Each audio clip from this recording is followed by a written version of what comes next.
پھر یہ فیصلہ مشکل فیصلہ ہے، کرنا پڑتا ہے، ایک آدمی اور نو میرے اوکے، پھر یہ فیصلہ کرنا پڑتا ہے کہ اس کو ختم کرنا ہے. تو بہت سارے کیسز ہوتے ہیں جو گرے ایریا میں آتے ہیں، فیصلہ مشکل ہو جاتا ہے وہاں. ٹھیک ہے نا، ڈاکٹر کا اندازہ ہی ہے نا، یہ نہیں بچ سکے گا، یا اس کو اگر نہیں ختم کیا تو دوسرا نہیں بچ سکے گا. لیکن 100% یقین نہیں ہوتا کہ یہ جس کو میں ختم کر رہا ہوں یہ ٹھیک نہیں ہو سکتا. یہ امکانات کو دیکھتا ہے نا کہ زیادہ امکان کس طرف ہے. اب 2 ہیں ماں کے پیٹ میں، اور اس کو یقین نہیں ہے کہ یہ ٹھیک نہیں ہوگا، یا یہ یقین نہیں ہے کہ اس کے مارنے کے بعد دوسرا ٹھیک بچ جائے. اب اس سے تو جتنا معلوم ہو جاتا ہے بیچارے اتنا ہی اس کو پتا چل رہا ہے.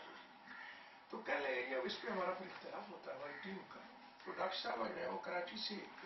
فتویٰ لائے ہیں کہ 3 مہینے، انہوں نے کہا 3 مہینے کے بعد روح پھونکی جاتی ہے. تو میں تو اس لیے آیا ہوں آپ کے پاس کہ میں تو دوسرے مہینے کے درمیان میں دل کی دھڑکن سن رہا ہوں.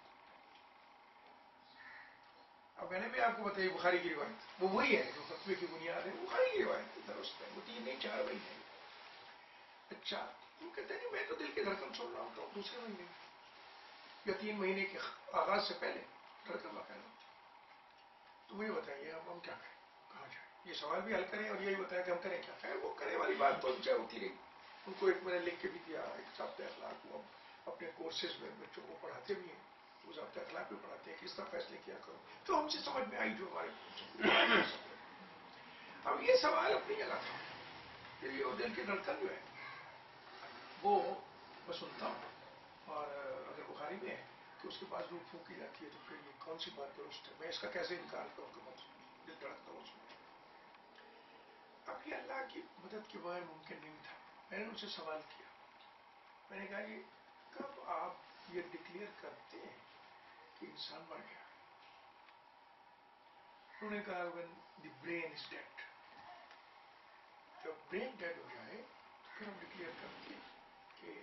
ختم ہو گیا انسان. میں نے کہا یہ دل کی دھڑکن بند ہونے اور برین کے ڈیڈ ہونے میں کوئی وقفہ ہے؟ وہ کہنے لگے جی ہاں، اگر مشینیں نہ ہوں تو نارمل جو ہے وہ 3 منٹ کا وقفہ ہے. اچھا میں نے پوچھا،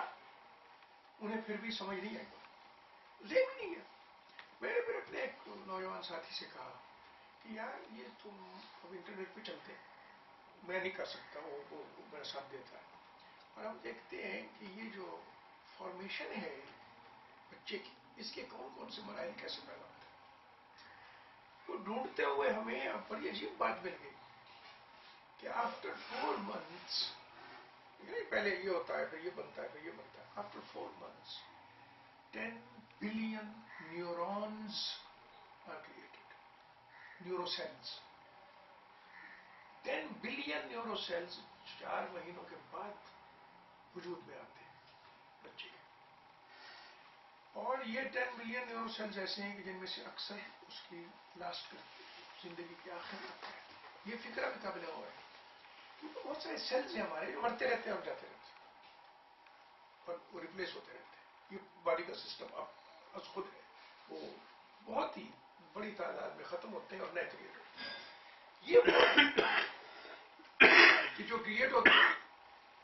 تو یہ برقرار رہتے ہیں، کچھ جاتے بھی ہیں جیسے، لیکن بنیادی طور پہ یہی برین ہے اور وہ برقرار رہتے ہیں، آخری وقت تک برقرار رہتے ہیں. جب یہ مل گیا تو میں نے ڈاکٹر صاحب کو فون کیا، میں نے کہا جی آئیے تشریف لائے. میں نے کہا مجھے بتائیں کہ اگر نیورونس پیدا ہوتے ہیں اور آپ بھی جب وہ یہ حصہ مرتا ہے پھر کہتے ہیں انسان مر گیا، تو اس کا مطلب ہے جو زندگی اصل ہے اس کا آغاز یہاں سے ہونا ہے، ان کے وجود میں آنے سے. یہ ڈیڈ ہو جائیں گے تو پھر مرا ہے. اس سے پہلے جو آپ سنتے ہیں وہ روح نہیں ہے،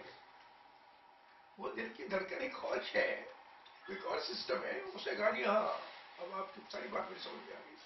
کئی ایسی چیزیں ہیں جو لیو تو کرتی ہیں، لیکن وہ ہم اس معنی میں جیسے انسان ذی روح ہے اس کو نہیں کہہ سکتے. ویسے لائف تو پلانٹس میں نہیں، بلکہ جب انسان جو ہے اس کا دماغ کام کرنا چھوڑ دیتا ہے اور باقی اعضاء کام کر رہے ہوں اور وہ پڑا ہوا ہو تو اس کو یہ لوگ بھی ویجیٹیبل سٹیج کہتے ہیں، ویجیٹیبل سٹیج پہ. تو اب یہ میں جو بتانا چاہتا تھا، مجھے عرض کرنا چاہتا تھا کہ ہماری جو معلومات کا عروج ہے وہ آ کے تصدیق کر دیتا ہے اس بات کی جو ریویل ہو، وہ آ کے گواہی دیتا ہے اس بات کی جو ریویل ہو چکا ہے، ہمارے پاس پہلے سے آ چکا ہے۔ یہ ہماری انتہا کی جو بات ہے، جہاں آگے سے آگے ہم پہنچتے ہیں کسی نہ کسی طریقے سے۔ وہ ایک ہمارے دوست ہے ڈاکٹر منور حیات صاحب، انہوں نے، میں باہر تھا نائجیریا میں کافی دیر گزارا میں، تو میں واپس آیا تو انہوں نے مجھے 1 سال پرانا قومی ڈائجسٹ کا پرچہ دے دیا جس میں کچھ مضامین تھے ایسے جو وہ چاہتے تھے کہ میں ان کو پڑھ لوں دیکھ لوں۔ ایک انہوں نے کسی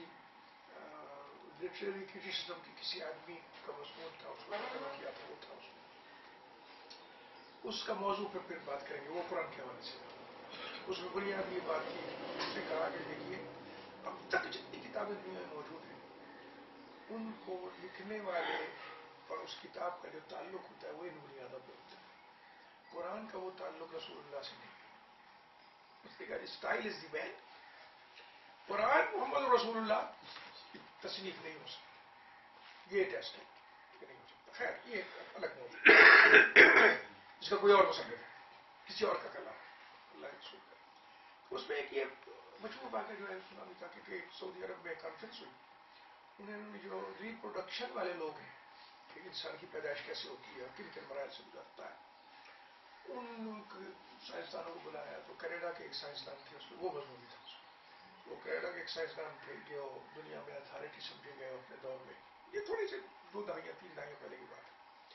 اور ان کی کتابیں ٹیکسٹ بکس تھی، اکثر یونیورسٹیوں میں تھی، یا پھر ریپروڈکشن انسان کے حوالے سے تھی۔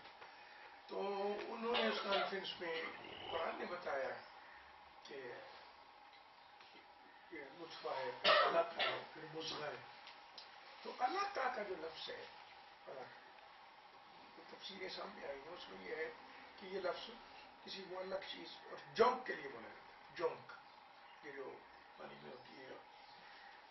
کھڑے ہوئے پانی میں پیدا ہوتی ہے، تو کسی جاندار کے جسم سے چپک کے خون چوس کے اپنا رزق حاصل کرتی ہے، تو وہ اس طرح جونک کی طرح ہوتا ہے۔ وہ وہاں سے گیا، اس نے اس بات کو دیکھنا شروع کیا اور وہ مائکروسکوپک اسٹڈی کی، تو اس نے اپنی جو کتاب تھی اس میں تبدیلی کی اور کہا کہ وہ صرف یہ نہیں کہ اس مرحلے کا ذکر ہے کہ جب وہ جو رحم مادر ہے وہ جو ہے اس کی وال کے ساتھ وہ نطفہ بنا ہوا ہوتا ہے، بلکہ شکل میں بھی اسی کو ہوتا ہے اللہ کا وہ دیکھ نہیں سکتا انسان اس کو اس مرحلے میں۔ اب اگر مائکروسکوپ دیکھتی ہے تو اللہ کا تو 14 صدیوں پہلے آیا ہے، اس کا جونک کا نام تو پہلے آیا ہے، یہ تصدیقیں تائیدیں۔ اس نے کتاب بھی ٹھیک کی اور پھر اتنی ایمانداری سے اس نے قرآن کا نام نہیں لیا، یہ تعصب بھی تھا، لیکن یہ تھا اس نے کہا کہ جناب an old prayer book reveals mystery about reproduction. An old prayer, قرآن کو پریئر بک کہہ کے اس نے گزارا چلایا کہ ریویلز مسٹری، ایک کی بات ہے 2-3 دہائیاں پہلے کی بات ہے، اباؤٹ ریپروڈکشن۔ تو مقصد کیا ہے کہ جو اللہ نے بتایا ہے، جس کو ہم علم سمجھتے ہیں اس میں جتنے آگے بڑھتے رہتے ہیں، ہم چاہیں نہ چاہیں وہ علم آ کے انہیں گواہی دے رہا ہے کہ جو وہ ہے نا وہی صحیح ہے، جو بتایا گیا وہی صحیح ہے۔ اب یہ حدیث آپ دیکھ لیجیے، اور مجھے سب سے زیادہ یاد آئی پہلی دفعہ میں ادھر گیا العین ابوظبی کے، نہیں العین نہیں ابوظبی شہر، یہ 10-12 سال پہلے 15 سال پہلے کی بات، اور جب پہلی دفعہ گیا تو وہاں کورنیش پہ جو ساحل سمندر ہے وہاں انہوں نے پورا ڈیولپ کیا ہوا وہاں لے گئے، تو سامنے ملٹی اسٹوری بلڈنگز ہیں، اسکائی لائن عجیب و غریب ہے ان کی بنی ہوئی لمبی کافی فاصلے تک، اور ایک میں اپنی آنکھوں سے دیکھا ایک بلڈنگ بن رہی ہے، وہ کرینے لگی ہوئی ہے، جتنی موجود ہے وہ 25-30 منزلہ اونچی ہے، وہ ان سے اوپر سر نکال رہی ہے سب سے، اور اس کے تھوڑے سے فاصلے پہ ایک پرانی بلڈنگ ہے، اس کو اوپر سے توڑ کے اس کو بھی اوپر بنا رہے ہیں اونچا کر، وہ نکل لے گا نا آگے، تو وہ اس کو میں نے اپنی آنکھوں سے دیکھا، اور وہ حدیث بالکل صحیح لفظوں کے ساتھ مجھے یاد آئی کہ قیامت کی نشانیاں پوچھی، جبریل آئے رسول اللہ صلی اللہ علیہ وسلم کے پاس اور آ کے انہوں نے بہت سارے سوال کیے، ایمان کیا ہے، اسلام کیا ہے، ایمان کیا ہے، احسان کیا ہے، آخری سوال تھا قیامت کی نشانیاں کیا ہے، تو جواب تھا کہ نشانیوں میں سے پہلے کب آئی ہے، فرمایا گیا وہ تو اللہ کو پتا ہے، کوئی نہیں جانتا اس کو، نشانیاں ہیں تو نشانیاں کیا ہیں؟ تو یہ ایک نشانی بتائی کہ جب آپ ان لوگوں کو دیکھیں کہ جو ننگے پاؤں تھے اور جن کا گزارا جو ہے وہ ریول چرانے پہ تھا، ان کو دیکھیں کہ وہ اونچی سے اونچی بلڈنگ بنانے میں ایک دوسرے کا مقابلہ کریں، یا تتاولون فی المنکر۔ اور میں جن کے یہاں ٹھہرا ہوا تھا، اسلامی بینک دبئی کے مؤسس ہیں حاجی سعید صاحب، انہوں نے ایک دن پہلے مجھے بتایا تھا گزرتے ہوئے، یہ میرا گھر تھا، خود یہ میرا گھر تھا، یہاں ہم رہتے تھے، اس کے قریب ایک کنواں تھا، اس سے ہم پانی لیتے تھے اور کپڑے کو 4 تہ کر کے گلاس پر رکھ کے وہ پانی چھانتے تھے، اس میں کیڑے نظر آتے تھے، وہ میں نے پیا ہوا، اور کھجور ہوتی تھی۔ یہی نسل مالک ہے ان کی، الوفات الورات، ننگے پاؤں ریوڑوں پہ گزارا کرنے والے، وہ آپ ایک کی بلڈنگ اونچی ہے اور دوسرا وہ نکل رہی ہے اور دوسرے اوپر سے چڑھوا کے اس کو مزید اونچا۔ اب مجھے بتایا کہ 14 صدیاں پہلے جس واحد کے ذریعے سے بتانے والے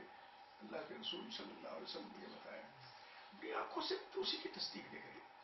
اسی کے مطابق۔ اب یہ تھا کہ انسان جو ہے وہ اپنے رن سے پوچھے گا کہ میرے گھر میں کیا ہو رہا ہے، ابھی آنے والا ہے۔ اور ویسے آپ نے یہاں رکھا ہوتا ہے یہ جیب جو ہے،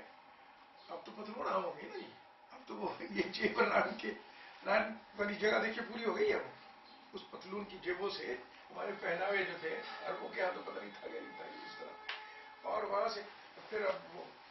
نیٹ آ رہا ہے، پھر اب یہ فون آنے شروع ہوئے، لوگوں نے ڈاکٹر کرنا شروع کر دیا کہ ہمارے پاس آپ کے گھر کے تحفظ کے لیے یہ پلان ہے، ہم اس پہ کیمرے لگا دیں گے، اور جہاں ہوں گے آپ انٹرنیٹ سے دیکھ سکیں گے، اور فون یا موجود ہے انٹرنیٹ سے دیکھ لیں، آپ کی آنکھوں کے سامنے یہ ہو رہا ہے۔ اور یہ فلاں سیکیورٹی اور فلاں سیفٹی سسٹم جو ہے ہمارے پاس موجود ہے، مجھے ہے، اور یہ آپ دیکھ لیں، اور جہاں بیٹھے ہوں گے تو اللہ کے رسول نے کہا کہ اپنی ران سے پوچھے گا کہ میرے گھر میں کیا ہو رہا ہے۔ وہاں سے نکالا اور آپ نے دیکھا، اور گھر میں کوئی بھی نہیں ہے چاہے تو آپ نے سارے گھر کو دیکھ لیا کیا ہو رہا ہے، کوئی برگلر تو نہیں آ گیا، کوئی چور تو نہیں آ گیا، اور وہ مشینیں اب آ گئی کہ آپ رات کو ڈال دیں اس میں آٹا، میرے گھر میں بھی آٹا ڈال دیں، پانی ڈال دیں، اور وہ ڈال دیں، خمیر ڈال دیں، تو وہ اپنے ٹائم پہ صبح